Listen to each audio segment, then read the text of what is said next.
there are certain things in nature that just give you a visceral feeling, in the sense that some things might give you a sense of inherent danger, for example, or mystery. It's like if you stumbled into an ice ravine or a dense, fog-shrouded jungle, there'd probably be a little bit more emotions going on than if you were, say, just standing in a grass field.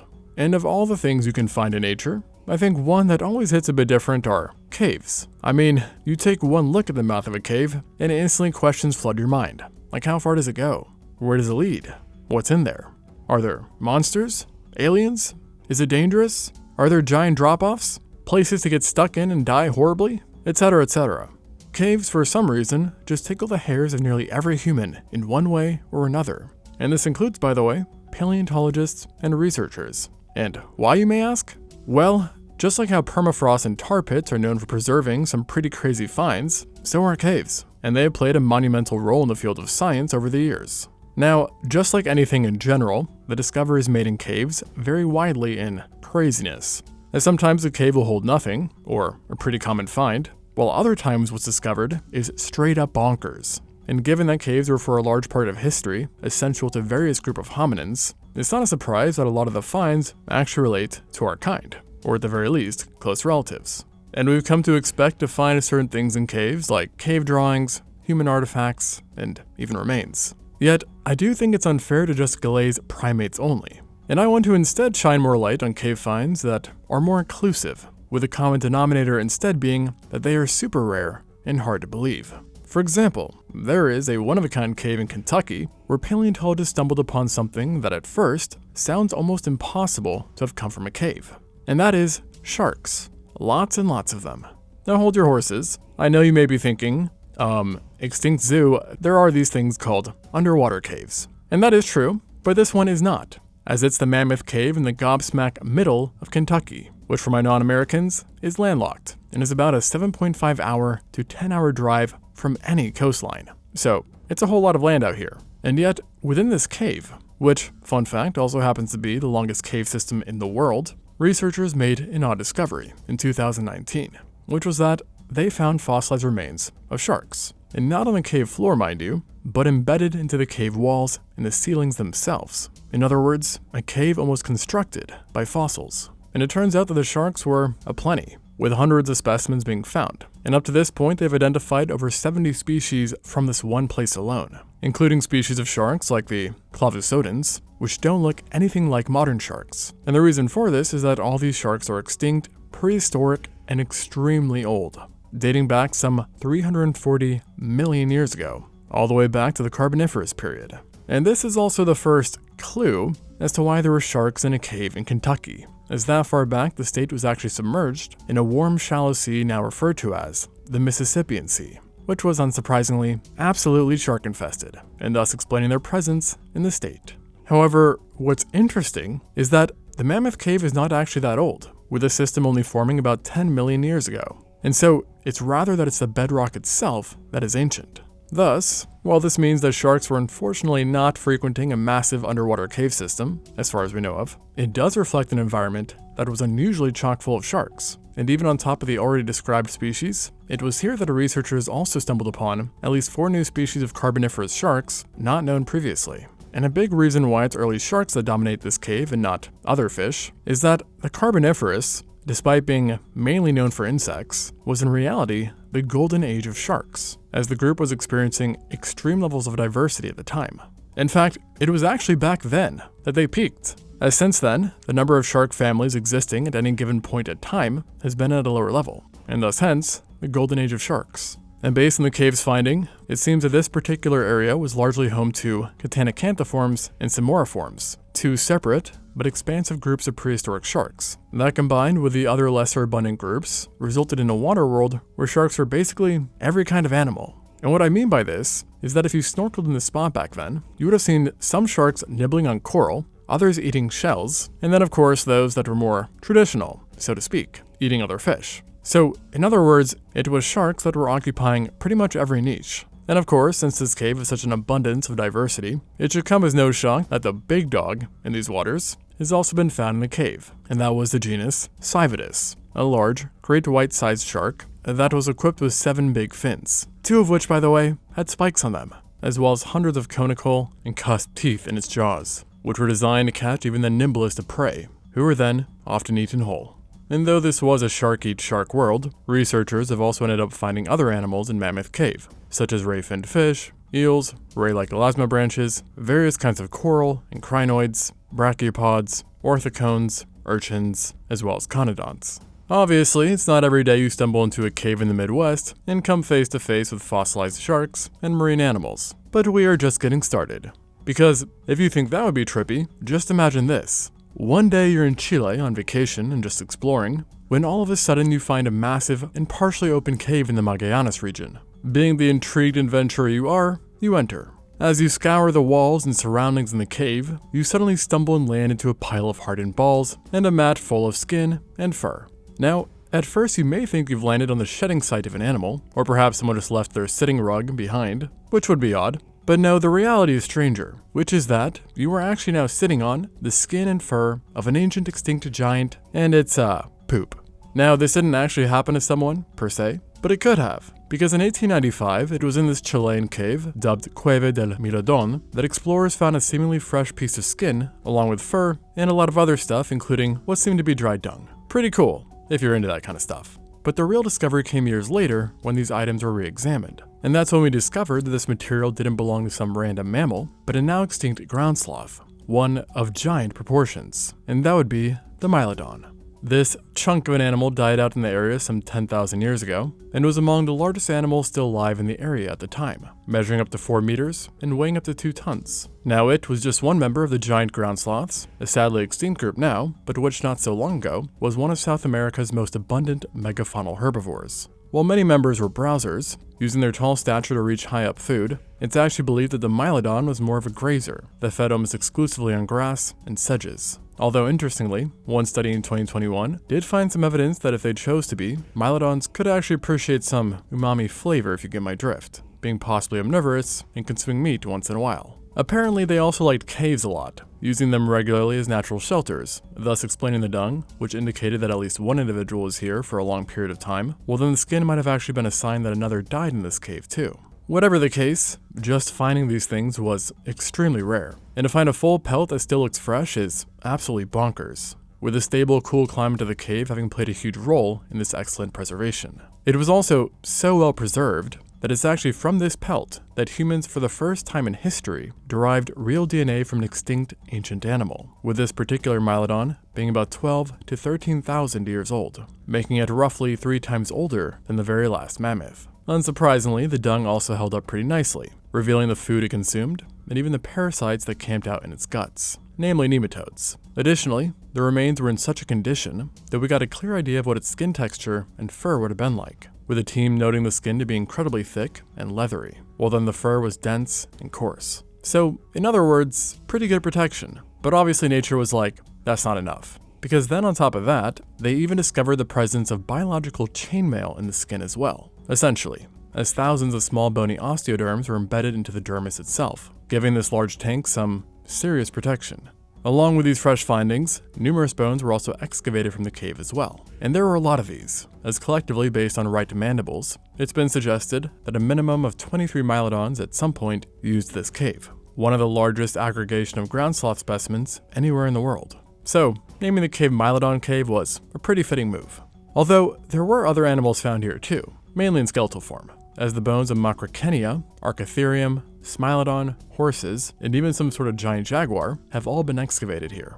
Humans too actually utilized the natural shelter provided by the cave, with signs of sapient habitation showing up as early as 6000 BC, so 8,000 years ago, with fire-fractured rock, lithic tools, and even human remains having been found. And we've actually tested these remains, with the most recent test indicating that the human remains excavated belonged to a fairly elderly woman, and thus partially highlighting how effective this cave and the surrounding area was at supporting not just animals, but also groups of people.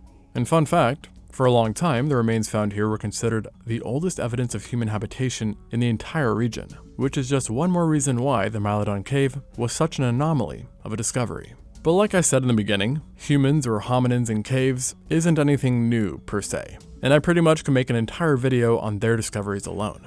Though that said, I do have to show a little love to these discoveries, as some of it's been, well, seriously absurd. And one of the most crazy cave discoveries relating to our own kind was made in the Siberian region of Russia, where in a mountain cave in 2018, scientists came across a heap of human bone fragments, which included those of Neanderthals, modern humans, and then get this, something else. Amongst the collection was a seemingly insignificant pinky finger, belonging to a juvenile female, which is nothing necessarily to write home about on its own. But then 2 years later, scientists decided to extract DNA from several of the fossils, pinky included, and what they found was a bit unexpected, as the DNA results showed this was not a sapien, Neanderthal, or any other known human species, instead being something brand new, a human species never known before, one that is now referred to as the Denisovans. We now know that this group of archaic humans lived across Asia from 200,000 to 32,000 years ago, and were capable of an extensive range of technology, with various stone tools being attributed to them.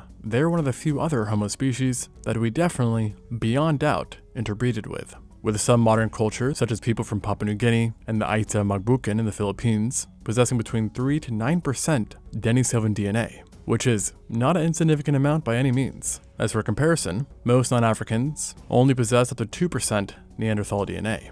It was also here in this cave that the world's oldest needle was found as well, dating back to 60,000 years ago. And in general, caves have been absolutely loaded with the oldest known types of man-made stuff, as across the board, it's from them that we have found the oldest known sewn clothing, oldest human burial, oldest mythical creature depiction, oldest leather shoes, and even the oldest signs of winery. So just to emphasize again, caves have played a big part in our history. Shout out cavemen. And if you want to learn about what's the craziest human discovery in a cave to date, in my opinion, then I would highly recommend you check out one of my older videos where I talk about the Naledi Rising Star Cave, a pretty wild case that also has to do with a new species, and has some pretty bizarre mysteries surrounding it. And just as a little teaser, one thing that's interesting about the Rising Star Cave is that a lot of the oddities seem to have been an intentional act, which you'll understand what I mean if you watch the video. Whereas then on the flip side, other cave discoveries have just been pure luck and good old Mother Nature doing her thing. And one very specific process that can occur in caves at random, but is also something we humans have replicated in specificity, is mummification. Yeah, just like the ancient Egyptian mummies you are familiar with, caves can do something similar, though it is very rare, as the condition of the caves in which the animal dies has to be just right, being very stable, but in some ways also very extreme, like being hyper-arid or super cold. And so understandably, such conditions are kind of like finding a needle in a haystack, or a needle in a cave. In other words, it happens very seldomly. But in the 2020s, one pretty massive discovery was found of this occurring at a level never seen before. This find was perhaps unsurprisingly made in Saudi Arabia within the brutally hot and dry Arabian desert, where inside one unassuming cave, a team of excavators found the bodies of not 1, 2, or 3 animals, but 7, and larger ones at that. And that in alone is already kind of unusual, but what was really strange was the fact that these bodies were all exceptionally preserved and mummified, looking like they could have died a week ago. And yet, the researchers knew this could not obviously be the case, as they were staring at an animal that did not exist in the region anymore. Cheetahs. In Saudi Arabia, the last wild cheetahs ever spotted were observed in 1973, and are for now considered locally extinct. Though to be honest, we aren't exactly sure why they went extinct in the region, or how prevalent they were historically. And yet, here they were in this cave in 2020, mummified. And something curious about the mummies was that DNA testing found that all but one of them were not closely related to the last known Saudi cheetahs, who were Asiatic, with these mummies instead appearing to be more close to the Northwest African subspecies.